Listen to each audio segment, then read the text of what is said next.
신약성경 사도행전 12장입니다. 신약성경 사도행전 12장 1절부터 19절의 말씀입니다. 하나님 우리에게 주신 말씀은 신약성경 사도행전 12장 1절부터 19절입니다.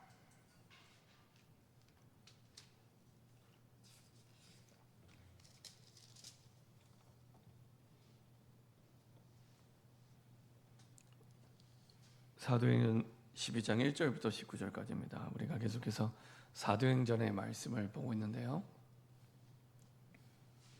천천히 한 목소리로 합독하도록 하겠습니다.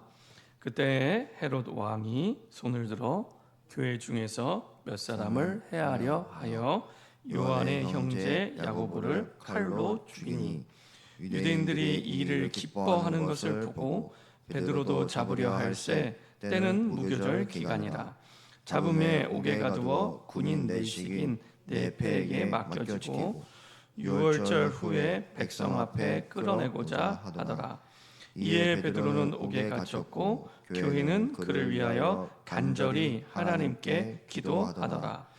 헤롯이 잡아내려고 하는 그 전날 밤에 베드로가 두 군인 틈에서 두 쇠사슬에 매여 누워 자는데 파수꾼들이 문 밖에서 옥을 지키더니 호련히 주의 사자가 나타내매 옥 중에 광채가 빛나며 또 베드로의 옆구리를 쳐 깨워 이르되 급히 일어나라 하니 쇠사들이 그 손에서 벗어지더라. 천사가 이르되 띠를 띠고 신을 신으라 하거늘 베드로가 그대로 하니 천사가 또 이르되 겉옷을 입고 따라오라 한대 베드로가 나와서 따라갈새 천사가 하는 것이 생시인 줄 알지 못하고 환상을 보는가 하니라. 이에 첫째와 둘째 파수를 지나 시내로 통한 쇠문에 이르니 문이 저절로 열리는지라. 나와서 한 거리를 지내매 천사가 곧 떠나더라. 이에 베드로가 정신이 들어 이르되 내가 이제야 참으로 주께서 그의 천사를 보내어 나를 헤롯의 손과 유대 백성의 모든 기대에서 벗어나게 하신 줄 알겠노라 하여 깨닫고 마가라 하는 요한의 어머니 마리아의 집에 가니 여러 사람이 거기에 모여 기도하고 있더라. 베드로가 대문을 두드리는데 로데라 하는 여자아이가 영접하러 나왔다가 베드로의 음성인 줄 알고 기뻐하여 문을 미처 열지 못하고 달려들어가 말하되 베드로가 대문 밖에 섰더라 하니 그들이 말하되 내가 미쳤다 하나 여자아이는 힘써 말하되 참말이라 하니 그들이 말하되 그러면 그의 천사라 하더라. 베드로가 문 두드리기를 그치지 아니하니 그들이 문을 열어 베드로를 보고 놀라는지라. 베드로가 그들에게 손짓하여 조용하게 하고 주께서 자기를 이끌어 옥에서 나오게 하던 일을 말하고 또 야고보와 형제들에게 이 말을 전하라 하고 떠나 다른 곳으로 가니라. 날이 새매 군인들은 베드로가 어떻게 되었는지 알지 못하여 적지 않게 소동하니 헤롯이 그를 찾아도 보지 못하며 파수꾼들을 신문하고 죽이라 명하니라. 헤롯이 유대를 떠나 가이사랴로 내려가서 머무니라. 아멘. 자, 한번 기도하고 말씀을 하도록 하겠습니다. 전능하신 하나님 감사드립니다. 하나님의 은혜 속에 부르시고 인도하심을 감사드립니다. 오늘도 성삼위 하나님의 영으로 우리를 충만하게 하여 주옵소서. 주의 언약의 주의 말씀이 주의 음성이 우리에게 가장 행복하게 힘이 되게 하시고 답이 되게 하시고 나의 약속 나의 언약이 되게 하여 주옵소서. 그래서 아버지 하나님 주신 언약을 붙잡고 한 주간도 모든 환경과 만남과 상황과 문제와 일 속에 하나님의 말씀 성취를 보게 하시고 기도 응답을 체험하게 하시며 하나님의 구원의 역사를 보는 전도자의 여정이 되게 하여 주옵소서. 우리 생각 마음을 혼미케 하여 주의 언약이 우리의 힘이요 답이요 능력이 되지 못하게 하는 모든 불신앙과 흑암이 권세는 주 예수 그리스도의 능력의 이름으로 완전히 결박받고 떠나가게 하시고 하나님 주신 약속대로 언약대로 역사하시는 하나님을 보게 하여 주옵소서. 감사드리며 주 예수 그리스도의 이름으로 기도합니다. 아멘. 오늘 함께 나눌 하나님의 말씀 제목은 교회는 간절히 하나님께 기도하더라. 교회는 간절히 하나님께 기도하더라 라는 제목을 가지고 말씀 나누도록 하겠습니다. 우리 좌우에 계신 분과 인사하겠습니다. 예수님은 그리스도이십니다. 예, 우리 한 번 더 인사드리겠습니다. 지난주 제목을 가지고 인사드리겠습니다. 하나님이 준비한 교회입니다. 예, 그리고 오늘 제목을 가지고 우리가 한 번 더 인사하겠습니다. 교회는 간절히 하나님께 기도하더라. 아멘. 하나님이 원하시는 교회 모델은 안디옥 교회입니다. 안디옥 교회는 어떤 교회였습니까? 사도행전 1장 8절을 성취하는 세계복음화하는 교회였습니다. 그래서 사도행전 7장 스데반의 환란으로 일어난 그 일로 말미암아, 스데반의 일로 일어난 환란으로 말미암아 그 뒤부터 8장, 9장, 10장까지 이제 이방인에게 복음이 전달되기 시작합니다. 완전히 버려져 있고 완전히 방치되는 이방인, 완전 불신자들, 또 완전 다민족들, 사실은 복음의 빈 곳입니다. 복음의 빈 곳. 그곳에 복음이 전달됩니다. 그래서 그 복음의 빈 곳에 전달되는 그 일을 통해 하나님은 하나님의 뜻을 사도행전 1장 8절대로 이루시고 역사해 가시죠. 그래서 하나님은 항상 하나님의 마스터 플랜, 하나님의 마음은 항상 사도행전 1장 8절대로 모든 걸 움직입니다. 우리가 점장이가 아니더라도 내 인생이 어디로 가기 원하냐, 미래를 하나님이 어디로 인도하시냐라고 했을 때 확인하시면 될 게 사도행전 1장 8절입니다. 오직 성령이 너희에게 임하시면 너희가 권능을 받고 예루살렘과 온 유대와 사마리아와 땅끝까지 이르러 내 증인들이라. 그럼 나는 어느 시간표에 와 있습니까? 예루살렘의 시간표입니까? 유대의 시간표입니까? 사마리아의 시간표입니까? 어디에 와 있습니까? 내 인생의 시간표를 볼 수 있는 가장 중요한 기준이 되죠. 하나님 이것을 이루기 위해 지금도 말씀을 성취하고 계시고 우리 기도에 그 방향으로 응답을 주고 계시고요. 그 다음에 그 방향으로 하나님의 구원의 역사를 이루어 가십니다. 그래서 하나님이 내게 주신 말씀이 답이 되고 힘이 되고 평안이 되는 그 체험, 그 응답을 누리기 위해서는 방향이 사도행전 1장 8절과 맞으면 됩니다. 하나님, 땅끝까지 증인되기 위해서 내게 말씀해 주옵소서. 정확하게 내 인생과 삶이 하나님의 말씀과 맞아지기 시작합니다. 그리고 그 사람의 기도에 응답을 주시고요. 그리고 그 가는 걸음에 그 세계복음화 때문에 완전 불신자 현장 속에 구원의 문들을 열어 가십니다. 저는 이번에 전도 캠프를 쭉 이제 3주차까지 했는데 그 사이에 희한한 일들이 많이 일어나요. 하나님 정말 불신자 현장의 문들을 열어주시고 그리고 불신자 현장에 지속적으로 문을 열 수 있는 시스템을 만들게 하시고, 그래서 그 정자동에 또 우리 화가 세 가족도 있고 최은미 장로님도 계시는데 그쪽 지역에는 이제 그림을 통해 불신자를 살릴 수 있는 시스템을 기도하면서 준비하고 있고요. 또 우리 지역에서는 이제 기타를 통해 아이들과 불신자를 살릴 수 있는 시스템을 두고 기도하고 있습니다. 근데 하나님께서 이렇게 불신자 현장을 두고 빈 곳, 그 땅끝을 향해 인도받을 때 우리의 능력을 넘어서서 하나님이 이유 있는 힘을 주세요. 그래서 아무도 도와주지 않아도 될 것은 보좌의 배경이 우리 인생의 배경입니다. 우리 인생의 든든한 백입니다. 시편 103편 19절에서 22절이 우리의 배경입니다. 왕의 권세를 가지고 만물을 다스리시고 계시는 그 하나님, 이게 우리의 배경입니다. 오늘 제목이 교회는 간절히 하나님께 기도하더라. 우리 하나님이 그런 시편 103편 19절에서 22절의 하나님임을 믿으면 진짜 하나님께 기도합니다. 그 하나님을 믿으면 우리가 정말로 하나님을 향해서 기도하게 되고요. 그 배경 속에 우리가 있습니다. 그때 하나님의 나라는 것은 하나님의 왕국인데 초점이 어디냐? 하나님의 통치에 있습니다. 하나님의 절대 주권에 있습니다.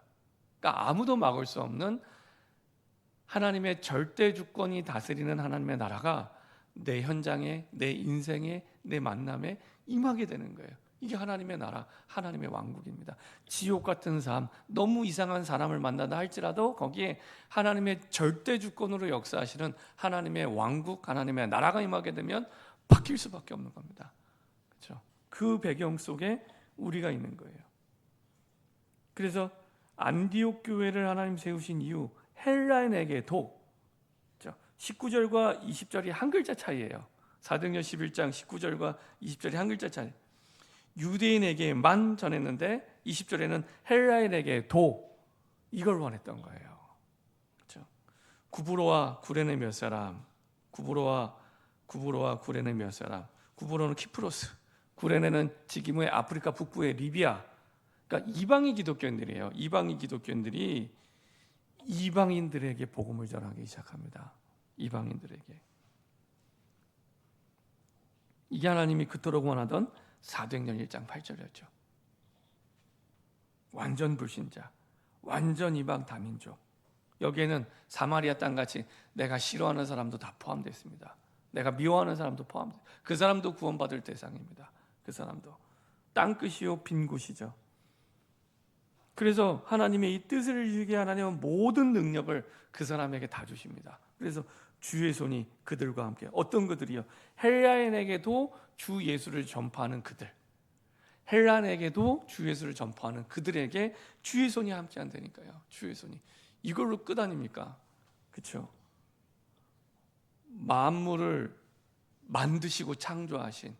그래서 어떤 신학자는 만물을 만드신 거 보면은 하나님을 향하여 기도를 안 할 수가 없다고. 만물을 만드시고 움직이시는 분인데 누구한테 기도를 합니까? 하나님께 기도를 해야죠. 그 능력을 정말로 우리가 안다면 하나님께 기도할 수밖에 없습니다. 다른 거 할 수가 없어요.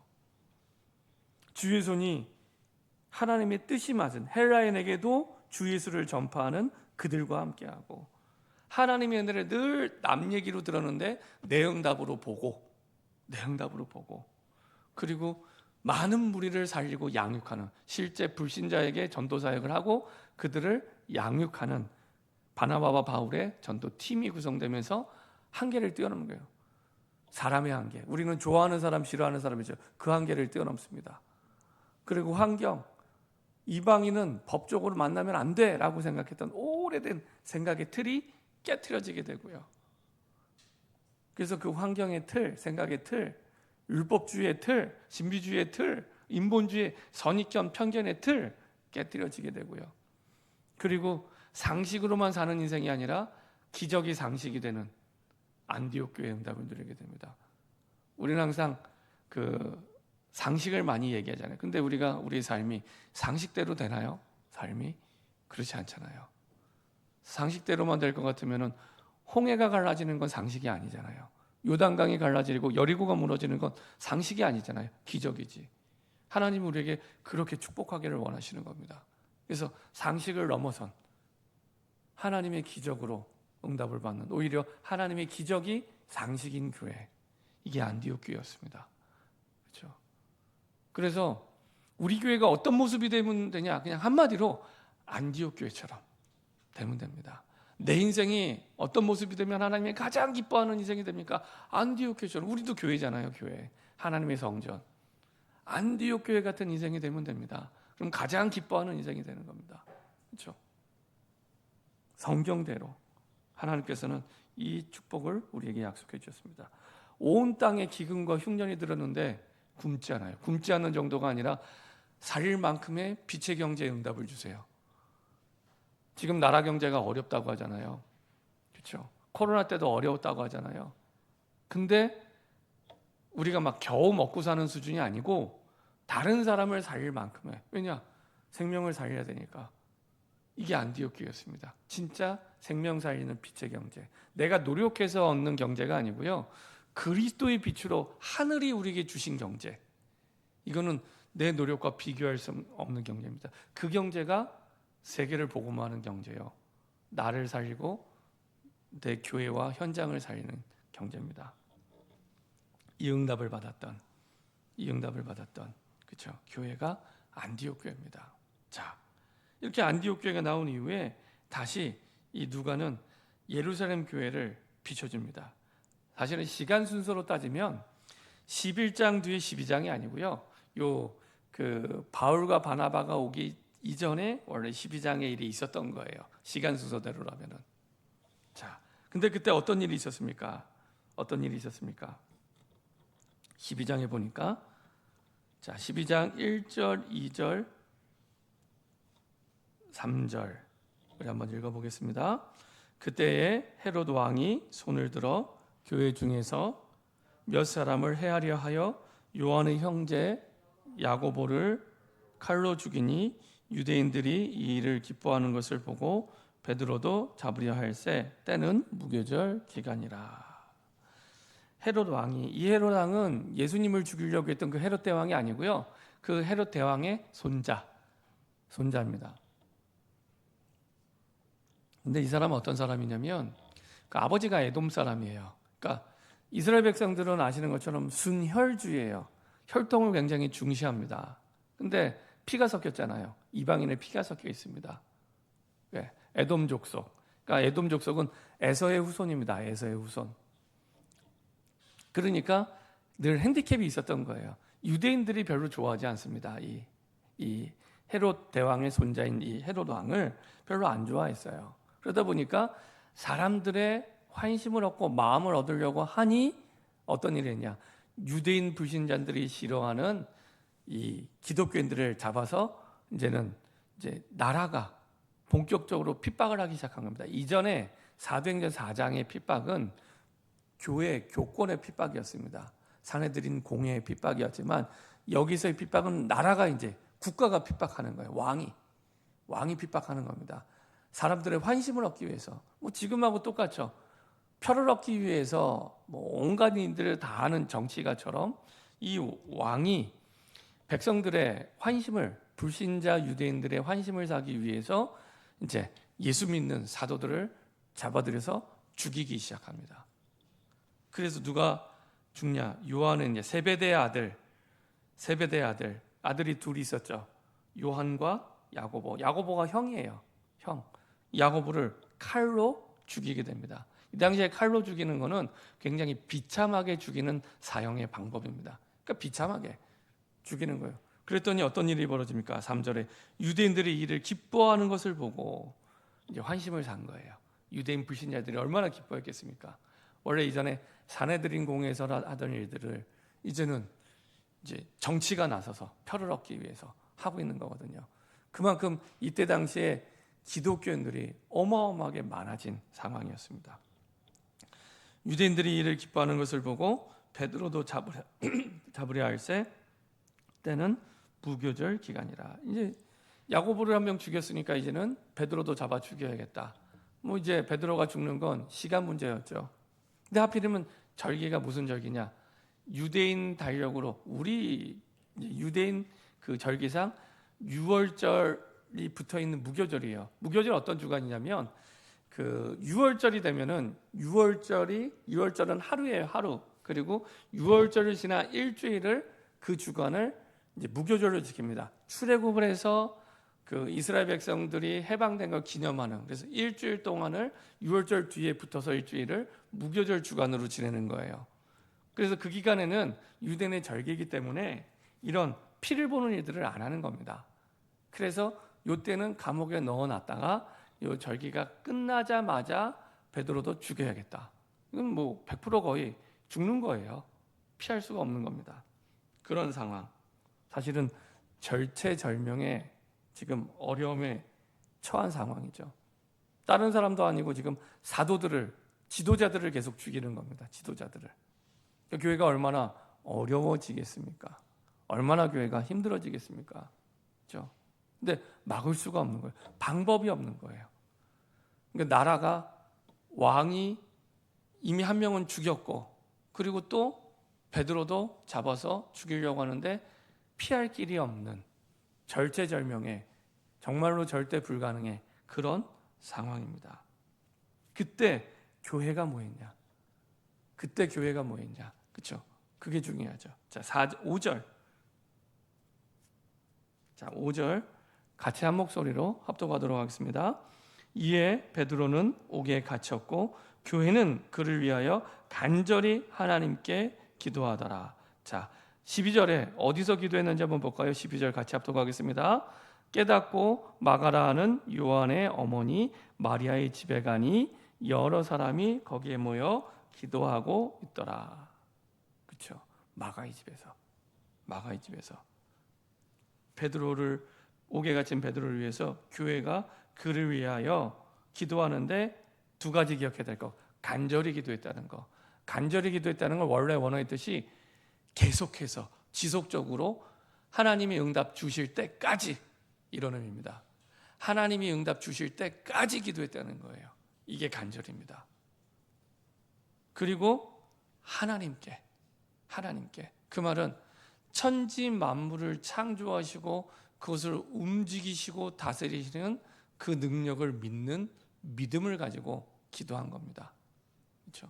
그렇기 때문에 사람에게 말하지 않고 하나님께 기도한 겁니다. 우리는 정말 큰 어려움이 닥치면 당황하고요, 사람을 찾아가고요, 많은 사람의 계획들을, 방법들을 고민합니다. 근데 교회는 뭐 했냐? 간절히 응답이 올 때까지 하나님께 기도하더라. 그렇죠? 천지 만물을 창조하시고 그것을 움직이고 계신, 지구만 예를 들어볼까요? 지구가 공중에 떠 있잖아요. 우주 공간에 추로 고정시키지 않았는데도 하나님이 그걸 움직이고 계세요. 지구 하나만, 수많은 별들 가운데 지구 하나만, 그 능력을 믿는 믿음이 있었기 때문에 사람에게 말을 구하거나 아니면 사람의 방법을 찾는 게 아니라 하나님께 기도한 겁니다. 근데 우리가 기도할 때 주의할 것은요, 그런 게 있습니다. 미국에 보면은 틀린 신학인데 스타워즈 신학이라고 있습니다. 스타워즈 신학. 이건 뭐냐면은 항상 선과 악의 대립으로 이렇게 보는 거예요. 하나님과 사단이 막 대립해서 싸우는 이런 생각으로 우리가 기도할 때는 이거 아닙니다. 이거 틀린 생각입니다. 하나님이 사단과 싸우는 게 아닙니다. 사단은 하나님의 절대 주권의 통제 아래 있습니다. 사단은 하나님의 절대 주권의 통제 아래 있습니다. 하나님이 허락하신 범위 안에서만 활동할 수 있어요. 근데 우리는 잘못 착각하면은 이 사단이 막 공중권세 잡은 자라고 생각하다 보니까 꼭 하나님과 사단이 막 대립해서 싸우는 것처럼, 그게 아닙니다. 하나님의 통제 아래, 하나님이 허락하신 범위 안에서만 사단은 활동할 수 있는 겁니다.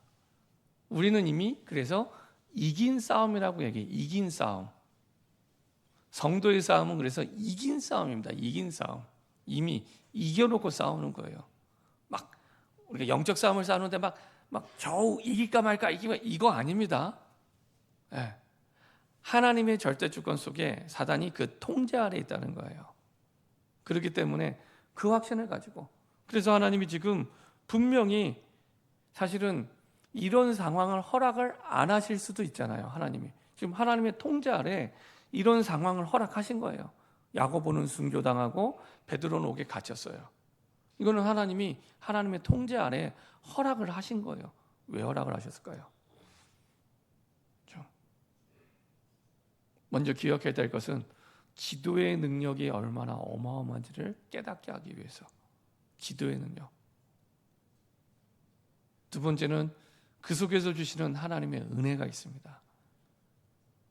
기도의 능력을 잊어버리고 하나님의 은혜를 잊어버리고 살고 있는 거예요. 그래서 하나님을 향한 기도를 잃어버린 시대가 됐습니다. 이 시대가 하나님을 향해 기도하잖아요. 제가 어렸을 때만 하더라도 아시는 것처럼 옛날에는 있는 것보다 없는 게 훨씬 더 많았잖아요. 있는 것보다 없는 게. 그래서 학교 등록금을 제대로 못 내면 없으니까 기도해요. 하나님 등록금 달라고. 등록금이 없으니까 하다 못해. 먹을 것도 변변치 않으니까 먹을 게 없어서 또 기도하고요. 저는 어렸을 때 그 버스도 기도했던 것 같아요. 지금처럼 대중교통이 잘 안 돼 있으니까 하나님 지금 집에 가야지 내일 또 학교에 갈 수 있는데 집에 가게 해달라고. 그런 거 기도하기도 해요. 하여간에 많이 기도했던 것 같아요. 수련의 시즌이 되면은 항상 이제 그 여름 수련회 시즌이 되면은 또 여름 성교 시즌이 되면은 비가 오지 않게 해달라고 기도를 많이 했던 것 같아요. 비가 오지 일주일 전부터 하나님 수련했는데 비가 오면은 너무 고생하니까 비가 오지 않도록 기도하고요. 그러니까 순간순간 하는 거 크든 작든 다 기도랑 연결을 해서 기도를 했는데 지금 그렇게 기도 안 해요. 심지어 옛날에는 이제 부부가 이렇게 문제가 생기면 훌뚝 기도를 해요. 남편이 막 속을 새기면 또 기도하고 그랬습니다. 근데 지금은 기도 안 하고 변호사 찾아가잖아요. 심리 상담사 찾아가잖아요. 기도 안 하고. 그리고 돈이 없으면 다른 방법을 찾잖아요. 기도하지 않는 시대가 됐어요. 오히려 우상 숭배하는 사람들이 훨씬 많이 기도합니다. 전 세계를 흑암 속으로 이끄는 세 가지 단체, 세 가지는 뉴에이지나 유대인들이나 이런 사람들은요, 후대를 어려서 영성 교육을 시킵니다. 굉장히 바쁜 이 3단체들이요, 후대에 대한 영성 교육을 제대로 합니다. 교회에서 이 교육이 잘 안 되니까 신앙생활이 잘 안 되는 거예요. 기도에 대한 올바른 체험이 없어요. 그러니까 실제로 사회에 나가서도 귀신에 잡혀있는 이 사람들을 이길 수가 없어요. 유대인들을 이길 수가 없습니다. 이 사람들은 자기네들 회당이나 로지를 통해서 자기들의 신앙 잘못된데 그걸 계속 전수를 해요. 그걸 체험을 시킵니다. 뉴에이지도 마찬가지고요. 한번 체험이 되면은요, 그거를 평생의 진리로 생각해요. 제가 지난 주간에 제가 그 종로에 갔다 올 일이 있어서 종로에 갔다 왔는데, 야, 저는요 깜짝 놀랐습니다. 오래간만에 몇 년 만에 종로를 갔는데 제가 한 20년 전에도 그랬던 것 같아요. 20년 전에도 종로 2가에서 세종문화회관으로 제가 걸어가는데 그 2인 1조로 그 전도하는 사람이 있었는데, 이 전도하는 사람이 그 예수 믿으라고 전도하는 사람이 아니고요, 증산도 어떤 청년 여자랑 남자랑 둘이 한 팀이 되는데, 여자가 저를 보더니 너무 좋아 보인다는 거예요. 그래서 당연하다고. 그러면서 혹시 그 제사를 드려봤냐, 제대로 제사를 드려봤냐 물어보는 거예요. 들어본 적이 없다고. 드려야 된다면서 막 얘기를 하는 거예요. 그러면서 자기에게 시간을 내줄 수 있냐요. 5분만 내줄 수 있다고. 대신 당신이 5분 내주면 나한테도 당신한테 5분 내줄 수 있냐 했더니 금방 눈치를 채요. 혹시 교회 다니시냐? 이렇게 물어보는 거예요. 교회 다니다 했더니요, 맞춰요. 저보고 목사네요. 맞다고, 내가 목사라고 했더니 이렇게 쓴웃음을 지으면서 가더라고요. 그러면서 근데요, 확신 있게 저한테 얘기하더라고요. 확신 있게. 제가 그랬습니다. 거기서 빠져나오는 길이 있다. 자기는 이게 좋대요. 귀신에 잡혀 있는 거거든요. 근데 눈빛이 흔들림이 없어요. 얼마나 확신이 있는지. 자기가 갖고 있는 그 귀신에게 잡힌 거에 대한 진리가 얼마나 확신이 있는지 눈빛에 흔들림이 없어요. 목사를 보고 똑바로 쳐다보고 얘기하더라고요. 참, 무슨 체험한 사람입니다. 잘못된 신앙 체험을 한 사람이에요. 어떻게 해요? 기도 통해서. 제가 그 한 10년 전에요, 대학생들 데리고 그 경기도 여주에 가면은 대순진리의 여주도장이 있습니다. 얼마나 크냐? 한 번에 5만 명이 모여 집회할 수 있는 장소예요. 전국에 그런 장소가 대여섯 군데 있대요. 대순진리회가. 갔는데 그 사람들이요, 기도를 시키는데 24시 기도를 시켜요. 24시 릴레이로.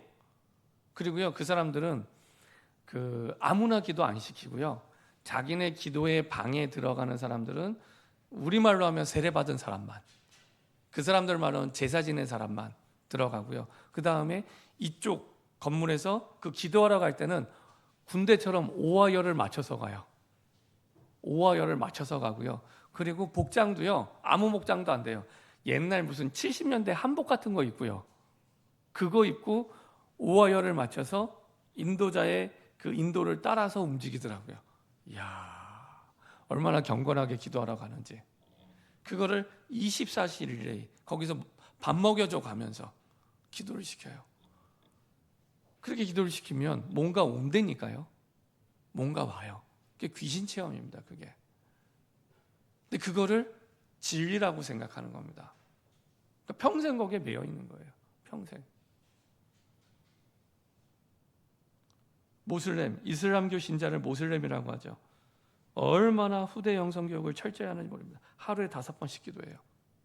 정시 기도만 하루 5번. 그리고 평생에서 오냐면 메카로 가는 거예요. 메카로 가는 게 평생 소원. 그래서 그 메카라고 하는 그 시즌 되면 거기서 뭐 몇 명이 깔려 죽었다 나오잖아요. 그래도 이 사람들의 평생 소원은 메카로 가는 거예요. 가서 거기서 기도하는 거. 그렇죠? 이 사람들이 지구의 3분의 1 장악했죠. 전 세계에서 가장 큰 종교 단체가 이슬람교입니다. 이슬람교. 거의 16억, 17억에 달하는. 근데 불교 템플스테이. 그렇죠? 완전히 이거를 문화화 시켜갖고 얼마나 고급스럽게 나는지 몰라요. 템플스테이. 지난번에 작년인가요? 한 2년 전인가요? 그 세계 잼버리 대회를 전라북도에서 하는데 그때 땅이 너무 질퍽해서 거기서 텐트를 못 쳐서 3만 5천 명이 흩어졌잖아요. 그때 교회로도 흩어졌지만 그 템플 스테이가 있는 여러 지역으로도 흩어졌어요. 그 가운데 어디로 갔냐면 속리산 법주사에 있는 템플 스테이 갔어요. 거기서 3박 4일인가요? 3박 4일인가 있었는데 그 10대들입니다. 10대들 청소년들이 거기 가서 은혜를 받았어요. 그래갖고 7명인가 8명인가 거기 가는 은혜를 받아갖고요. 독일 여자애가 머리를 깎아버렸어요. 중처럼. 독일 여자애가. 자기 너무 좋다면서. 야, 완전히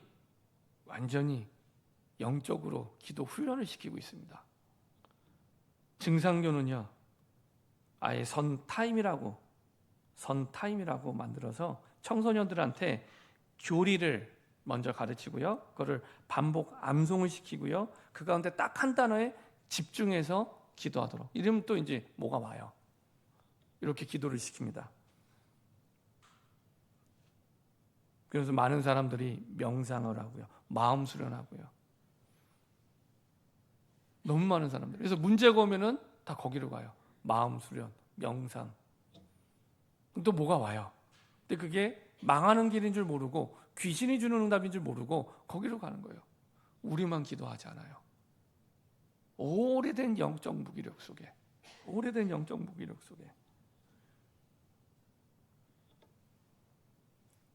하나님께서는 기도의 능력, 하나님의 전적인 은혜, 이것을 사도행전 12장을 통해 체험하게 하시고 확인하게 하시죠. 그래서 방향이 사도행전 1장 8절 그 방향으로 갈 수 있도록 이끌어 가시죠.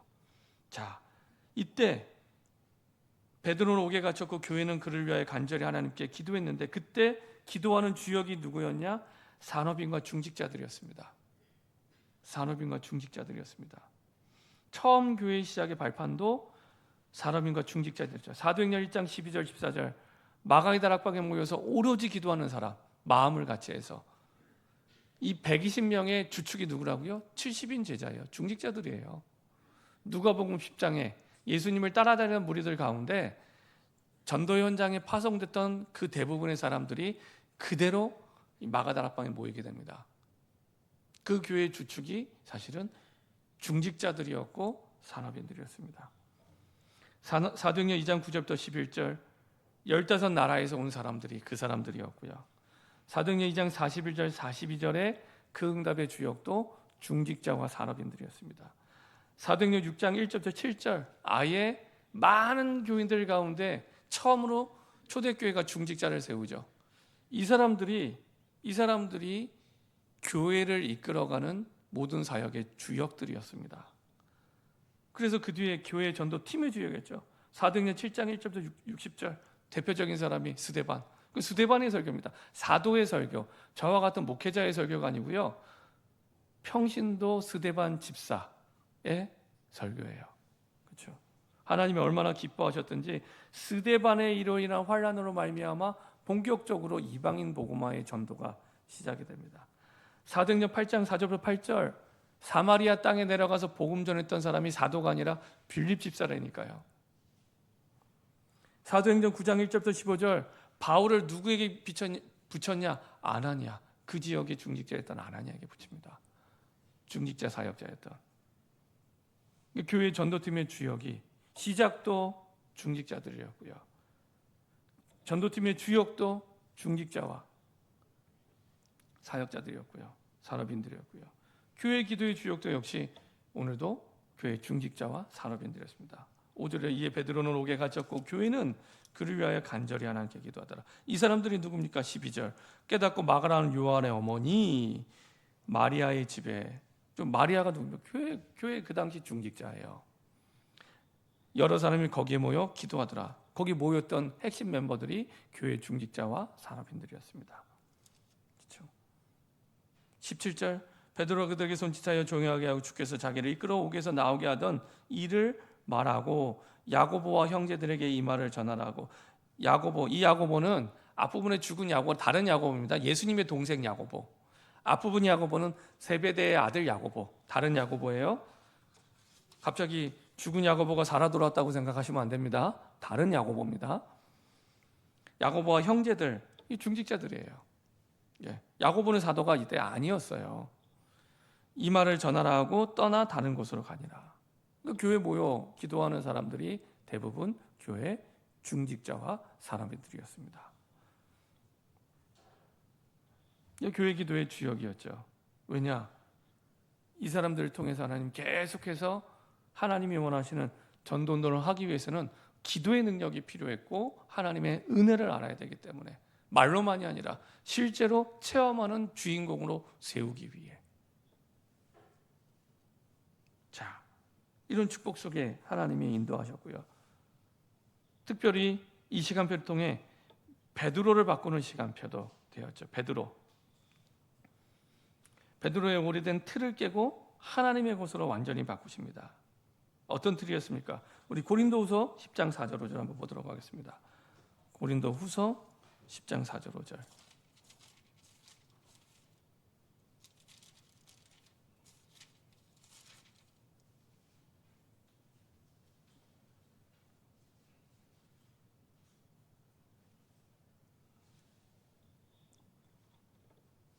자, 고린도후서 10장 4절 5절 같이 합독 하겠습니다. 우리의 싸우는 무기는 육신에 속한 것이 아니요 오직 어떤 견고한 진도 무너뜨리는 하나님의 능력이라. 모든 이론을 무너뜨리며 하나님 아는 것을 대적하여 높아진 것을 다 무너뜨리고 모든 생각을 사로잡아 그리스도에게 복종하게 하니. 우리의 싸우는 무기는 육신에 속한 것이 아니요 어떤 견고한 진도 무너뜨리는 하나님의 능력. 어떤 견고한 진도 무너뜨리는 하나님의 능력. 어떤 견고한 진입니까? 하나님 아는 것을 대적하여 높아진 것을 다 무너뜨리고 모든 생각을 사로잡아 그리스도에 복종하게 하니. 하나님을 향하여 생각하지 못하게 하는, 하나님을 향하여 생각하지 못하게 하는 모든 것들을 복종시키는 그 오래된 틀. 그래서 문제와 어려움을 만나면 기도의 자리로 가지 않고 다른 것을 찾게 만드는, 이건 하나님을 안 믿는 거예요. 온 우주 만물을 창조하신, 그것을 움직이고 계신 하나님을 진짜 믿는 믿음이 있으면 하나님께 기도합니다. 하나님께 기도하지 않는다는 건 그거를, 단어는 내가 알고 있지만 그 능력을 믿지 않는 거예요. 그것을 복종시키는, 나도 모르게 이게 견고한 진이 된, 내 생각이, 내 마음이 하나님을 떠나 다른 것을 의지하는 견고한 진이 되어 있는 거예요. 그래서 우리가 영적 싸움을 싸우는 게 아니라 늘 육신 싸움 하는 거예요. 육신 싸움. 그렇죠? 진짜 영적 싸움을 안 싸우는 거예요. 진짜 영적 싸움은 기도를 해야 되는데 기도만 안 하고 있는 거예요. 그거를 깨트리는 겁니다. 그리고 베드로가 여전히 가지고 있는 그 속에서 나온 선민사상의 틀, 그거를 깨트리는 거예요. 아까 말씀드렸죠. 시간 순서가 원래는 사도행전 11장보다 12장이 먼저라고. 바울이 안디옥 교회가 세워지기 전에, 그러니까 11장 19절부터 30절에 안디옥 교회가 세워지기 전에 이 일이 있었던 거거든요. 베드로가 사도행전 10장의 사건이 있었음에도 불구하고 여전히 그런 틀을 가지고 있었는데 이 사건을 12장의 사건을 통해서 틀이 완전히 깨트려지게 됩니다. 완전히 깨트려지게 됩니다. 그래서 12장 17절에 보면 같이 한번 읽어볼까요? 12장 17절 사도행전 12장 17절입니다. 한 목소리를 천천히 합독하도록 하겠습니다. 베드로가 그들에게 손짓하여 조용하게 하고 주께서 자기를 이끌어 옥에서 나오게 하던 일을 말하고 또 야고보와 형제들에게 이 말을 전하라 하고 떠나 다른 곳으로 가니라. 베드로는 사실은 살 소망이 없었습니다. 아, 나도 죽었구나. 완전히 포기하고 있었고요. 그래서 전혀 사실은 잠을 자고 있었죠. 그래서 감옥에서 나오기까지 이게 꿈인지 생신지 몰랐어요. 나와서 정신을 깨보니까 하나님이 자기를 살려주신 거예요. 자기를 살려주신 거예요. 죽어야 되는데 자기가 살아난 거예요. 그리고 나서 베드로의 틀이 완전히 깨지게 됩니다. 17절 마지막 부분에 보면 이렇게 말하죠. 다른 곳으로 가니라. 다른 곳으로 가냐. 어디로 갔을까요? 그게 베드로전서 1장에 나옵니다. 베드로전서 1장 한번 보도록 하겠습니다.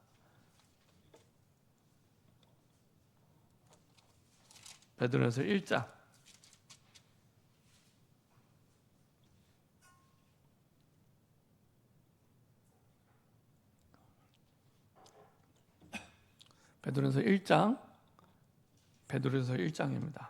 1장 1절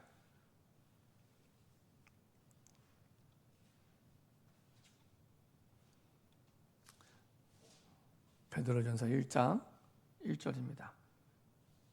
베드로가 어디로 갔을까요? 베드로전서 1장 1절입니다.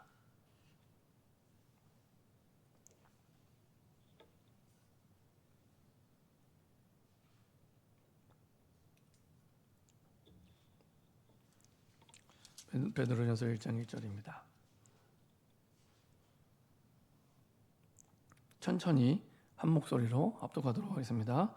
예수 그리스도의 사도 베드로는 본도, 갈라디아, 갑바도기아, 아시아와 비두냐에 흩어진 나그네 이 지역을 쭉 순회를 하게 됩니다. 다시 말하면 여기는 유대 이스라엘이 아닙니다.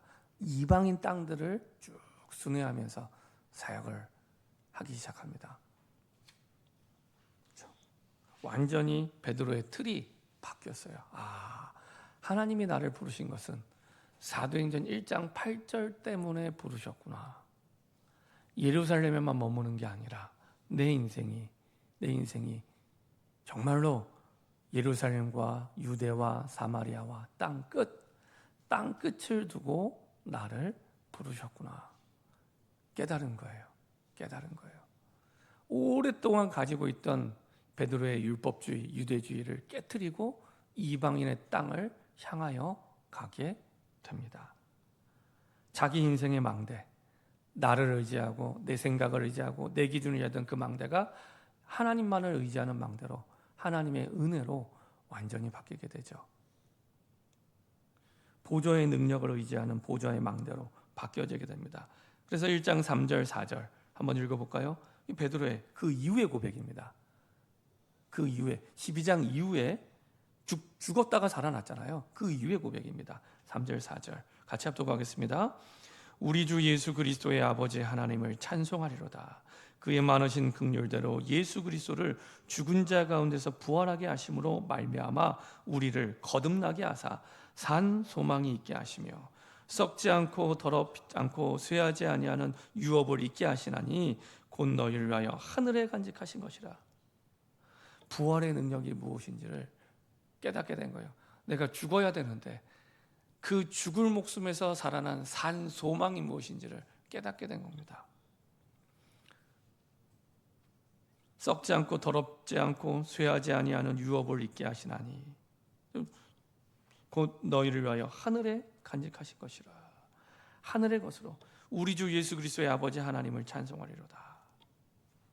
그 부활의 능력으로 내가 살아났구나 깨닫게 된 거죠. 죽어야 되는데 그렇죠? 이 축복을 24시로 누리는 아버지 하나님의 은혜 속에 있는 이런 사람으로 바뀌어지게 된 거예요. 그렇죠? 내가 하늘 보좌의 그 능력을 누리는, 그렇죠? 성삼위 하나님의 그 능력을 누리는 24시의 축복을 누리는 사람으로 바뀐 겁니다. 바뀐 겁니다. 우리 인생에 의지하고 있는 발판, 인생의 삶의 시스템이 내 생각과 기준이 아니라 오로지 기도 속에서 하늘의 능력, 하늘의 것을 의지하는, 성삼위 하나님을 의지하는, 보좌를 의지하는 인생에 의지하는 망대가 바뀌어지게 된 겁니다. 그러면 그 사람의 인생의 여정은요, 하나님의 여정 속에 내 한계와 능력을 넘어선 하나님의 응답이 시작됩니다. 예레미야 33장 1절부터 3절에 보면은 예레미야가 선지자로 부름받아서 옥에 갇히게 됩니다. 부름받았는데, 이게 아이러니하잖아요. 나가서 자유롭게 돌아다니면서 복음 전해야 되는데, 근데 그때 하나님이 말씀하십니다. 이를 행하는 여호와, 그 일을 지어 성취하는 여호와, 그 여호와가 이렇게 말씀하신대요. 너는 내게 부르짖으라. 내가 내게 응답하겠고 내가 알지 못하는 크고 은밀한 일을 내게 보이리라. 우리의 생각에 있는 방법 있잖아요. 그거를 넘어서서, 우리의 생각에 틀이 있는 방법을 넘어서서 하나님이 역사하기 시작합니다. 우리는 자꾸 우리 생각의 틀 안에서만 하니까 힘들고 고민되고 낙심되고 어려운 거예요. 내가 지금 그 답을 몰라요. 방법도 몰라요. 근데 괜찮아요. 내가 모른다고 하나님이 모르는 게 아니니까, 내가 못한다고 하나님이 못하는 게 아니니까, 거기서 오는 참된 평안과 힘을 얻게 되고요, 그 믿음대로 하나님이 하나님의 방법대로 역사하기 시작합니다. 틀을 완전히 깨트리는 거예요. 틀을, 응답의 틀을 깨트리는 겁니다. 완전히 다른 인생, 하나님의 능력으로 사는 인생이 되죠. 완전히 다른 인생이 시작됩니다. 이게 25시의 응답 속에 역사하는 인생이 됩니다. 그렇죠? 완전히 다른 인생이 되죠. 이런 축복 속에 하나님이 우리를 부르시고 인도하시죠. 이사야 55장에도 이렇게 말씀하십니다. 이사야 55장 9절에 보면은, 이는 하늘이 땅보다 높음같이 내 길은 너희의 길보다 높으며 내 생각은 너희의 생각보다 높음이라. 이렇게 말씀하십니다. 이게 달라요. 근데 자꾸 우리는 예수를 믿는다고 하면서 우리의 생각의 틀 안에서만, 기도를 하지 않으면 늘 거기에 머물러 있는 겁니다. 근데 그 근본은 어디에 있냐? 나 중심, 내 생각과 기준 중심, 내 체질 중심대로 흘러가게 됩니다. 성령의 인도받는 여정이 나를 넘어서서 시작이 되죠. 그게 베드로의 여정. 그래서 그 이방인에게 복음을 전하지 못한 틀을 깨고 본도와 갈라디아, 갑바도기아, 아시아, 비두니아 지역을 순회하며 복음을 전하게 되죠. 그리고 이 사람들은 어떤 사람입니까? 하나님의 이정표를 세운 증인들입니다. 무너질 성공의 바벨탑, 거짓 성공의 바벨탑, 그 이정표가 아니라 하나님이 주신 약속의 이정표를 세우는 증인들로 서게 되죠. 자, 5절부터 9절까지, 베드로전서 1장 5절부터 9절까지 한번 읽어보도록 하겠습니다. 자, 베드로전서 1장 5절부터 9절입니다. 같이 한 목소리로 합독하겠습니다. 너희는 말세에 나타내기로 예비하신 구원을 얻기 위하여 믿음으로 말미암아 하나님의 능력으로 보호하심을 받았느니라. 그러므로 너희가 이제 여러 가지 시험으로 말미암아 잠깐 근심하게 되지 않을 수 없으나 오히려 크게 기뻐하는도다. 너희 믿음의 확실함은 불로 연단하여도 없어질 금보다 더 귀하여 예수 그리스도께서 나타날 때 칭찬과 영광과 존귀를 얻게 할 것이니라. 예수를 너희가 보지 못하였으나 사랑하는도다. 이제도 보지 못하나 믿고 말할 수 없는 영광스러운 즐거움으로 기뻐하니 믿음의 결국 곧 영혼의 구원을 받음이라. 모든 것이 하나님의 구원을 두고 이끌어가는 여정이라는 거예요. 그래서 미래에 대해서 얘기하는 거죠. 너희는 말세에 나타내기를 예비하신 구원을 얻게. 지금 딱 이 시대입니다. 구원을 얻기 위하여 믿음으로 말미암아 하나님의 능력으로 보호하심을 받았다니까요.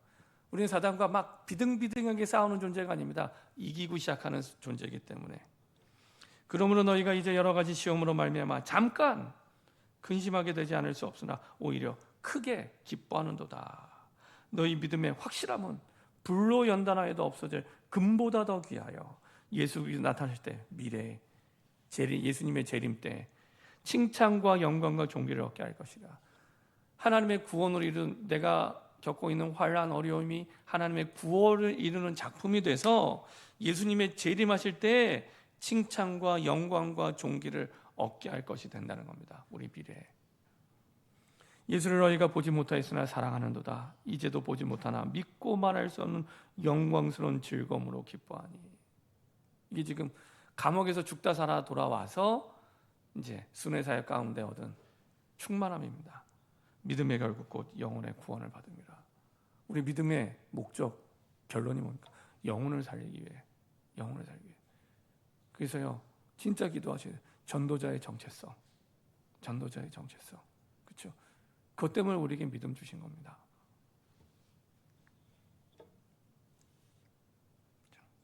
영원한 작품을 이루게 하시고 사도행전 1장 8절의 약속을 계속해서 베드로의 발걸음을 통해서도 이어가시죠. 이런 이정표들을 세워가십니다. 혹시나 지금 안 되는 것처럼 보여도요, 안 되는 게 아니라 하나님은 가장 완벽하게 준비하고 기다리고 계십니다. 그래서 하나님이 주신 응답 가운데 여호와 이레, 여호와 이레. 하나님이 이미 준비해 놓고 우리의 모든 것들을 인도하고 계십니다. 특별히 경제, 질병, 가정의 문제 때문에 어려움 당한 분들이 있다면 이번 기회에 진짜 기도가 시작되시기 바랍니다. 하나님이 어떻게 응답을 주실지. 결론입니다. 당신이 교회의 주역입니다. 어떤 주역입니까? 기도의 주역입니다. 기도의 주역. 다른 사람이 아니라 당신이 기도의 주역입니다. 교회. 정교인 24일의 기도. 기도 속에서 모든 것들을 회복할 수 있는 좋은 기회를 하나님이 주셨습니다. 그래서 일주일에 한 번은 내 사랑하는 교회 성전에서 30분은 내가 하나님의 약속을 붙잡고 기도가 시작될 수 있도록. 교회는 만민이 기도하는 집이잖아요. 예수님의 말씀대로. 그렇죠? 코로나로 끊겼던 기도가 이제는 회복되고 시작될 수 있도록, 그 영적 무기력에서 벗어날 수 있도록 하나의 언약, 한 기도 제목을 가지고 교회를 살리는 힘이 사실은 이 힘입니다. 이것을 위해 내 개인이 정시 기도가 시작될 수 있도록 진짜 시작하세요. 구원받은 자에게 힘은 기도밖에 없습니다. 아침에 모든 걸 회복하는 힘을 가지고 하루를 시작하고, 낮 시간에는 모든 현장을 기도와 연결하며 그것을 살리는 힘을 누리고요. 저녁에는 많은 어려움 속에 지쳐 있다면 치유와 회복하는 힘을 얻는 밤이 될 수 있도록. 그래서 잠자리에 들기 전에 그 많은 어려움과 시험에 대한 답을 얻고 잠자리에 들 수 있도록. 특별히 노예 전도 캠프가 우리 교회 가장 중요한 시간표입니다. 이 세 가지 기도 제목을 가지고 내가 먼저 응답받는 교회의 주역으로 응답받는 저와 여러분 되길 소원합니다. 기도하겠습니다. 합심해서 한번 기도하겠는데요. 하나님, 정말로 교회는 간절히 응답이 올 때까지 하나님께 기도하더라. 그렇죠? 다른 방법을 찾은 게 아니라 하나님께 기도했습니다. 이게 나를 살리고 교회를 살리고